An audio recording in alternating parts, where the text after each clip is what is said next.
Very much, Joe, and thank you, thank you for inviting us and inviting all of your good friends and our good friends here to your house and opening uh, your house and your heart to all of us. Thank you very much. It's a delightful place, and meeting you, your wonderful family, all the other guests. It's such a great pleasure for me. I don't want to inflict big speech on anyone, but just 3-4 very quick things. It's the first time I'm joining the celebration of the Anglo-Indian Day, so thank you for making me a part of it. Last year I know I was invited, but I had to travel to India on that day. So this day I made sure that I am not going today, I'm going tomorrow. and I'm not joking, I'm actually going to India tomorrow. So Joe, thank you for working this out. But more seriously, I think and I was talking to James about it. The one wonderful part of the job that High Commissioner has in Australia is the people.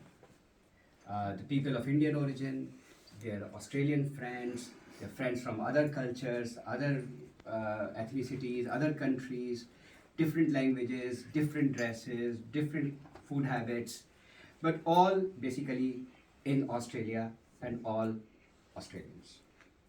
Indian origin, whichever origin, that's a different thing. But what makes my job and my counselor's job very, very attractive is this interaction that we have with people from so many different cultural backgrounds. And I must say that this is a real pleasure to see how cordial this interaction is between the people who came from Indian shores and settled on these shores and the people who welcome them over here. So thank you very much, Peter. But no community function is complete for me without seeing you. A pleasure. So, thank you for being such a strong support to the Indian community. And again, I was yesterday in Melbourne in an event where Dan Tehan and I spoke about that to James again. I mean, Dan Tehan, the former trade minister and current shadow minister, was speaking. And of course, before him did speak Milton Dick, the Honorable Milton Dick, the speaker. And I said that one wonderful thing for India and the greatest strength for this relationship, India-Australia relationship, is the support across the political spectrum and across all the communities that we have to this relationship. And I think I have really benefited from this interaction. Our communities have have benefited from this.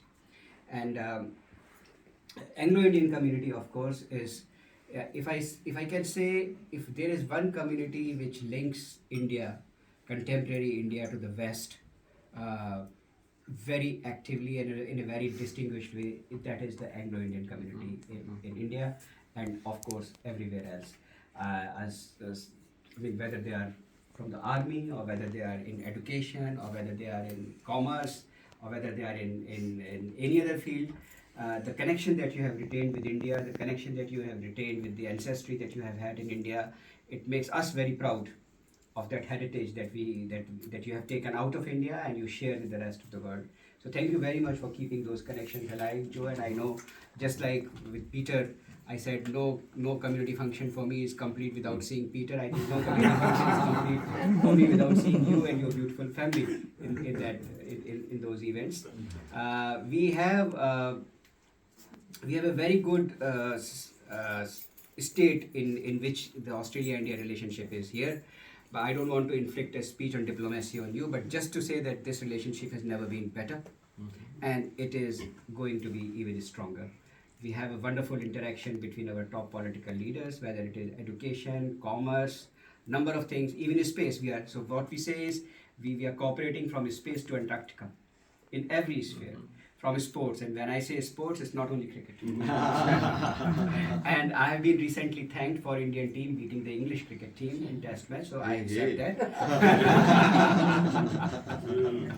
But I think this is a relationship which is for which we are just seeing the tip of the iceberg in terms of its real potential. It is bringing benefits to the people of both the countries. We are richer for our interaction, we are richer with our interaction with each other. But more importantly, our other partners, whether it is in Indian Ocean or whether it is in Pacific Ocean, we are doing together good things for them. We are bringing benefits to them, and that way India and Australia are turning out to be a force for really larger global good.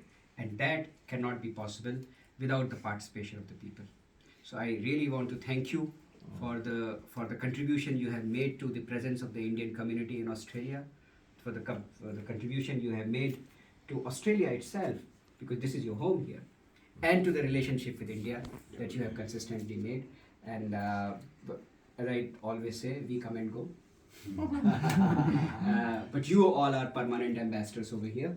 Yeah. And thank you very much for keeping those values that India has inculcated in all of us, keeping those values alive here, and really bringing strength to India-Australia relationship, and keeping this very vital, very friendly link with the High Commission also alive.